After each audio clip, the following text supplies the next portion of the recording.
आता खीर बनवण्यासाठी दूध गरम केलं आहे. त्याच्यामध्ये आता मी साखर टाकत आहे.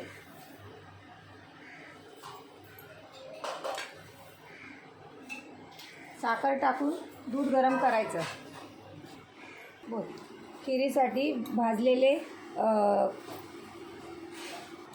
शेवळ्या आहेत, किशमिश आहे, काजू बदाम आहेत आणि इलायची ठेचून घेतलेली आहे. 2 चम्मच घी टाकलं आहे. आता ह्याच्यामध्ये इलायची आपण कुटलेली त्याला हलकंसं फ्राय करून घ्यायचं. मग काजू बदाम कापून ठेवलेले आहेत ते टाकायचे आणि फ्राय करायचं. थोडंसं परतून घ्यायचं, लाल करायचं थोडंसं. त्यानंतर त्याच्यामध्ये थोडी किशमिश टाकायची, मनुके, आणि त्यालाही परतून घ्यायचं घीला. हे बघा मस्तपैकी थोडेसे. आता हे मस्तपैकी भाजून घेतलं आहे खरपूस. आता ह्या शेवाळ्या भाजलेल्या आहेत, पण तरी पण त्याच्यामध्ये मिक्स करून घ्यायच्या, थोड्या परतून घ्यायच्या.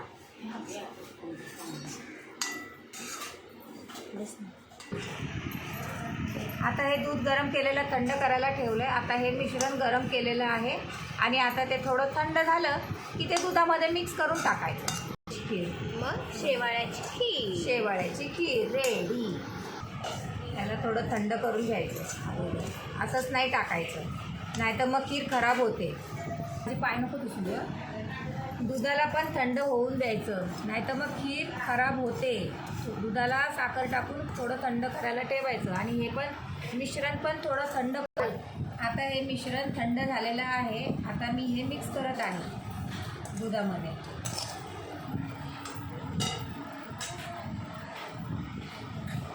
आता मी हे मस्त मिक्स केलं आहे. आता याला झाकून ठेवायचं 10 मिनिटं. झाली खीर. ही झाली शेवाळ्याची खीर.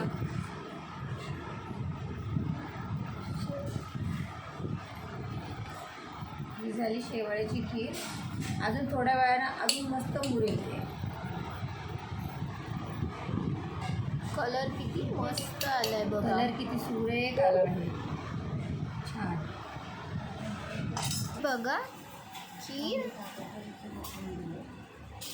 रेडी झाली. मस्त भात.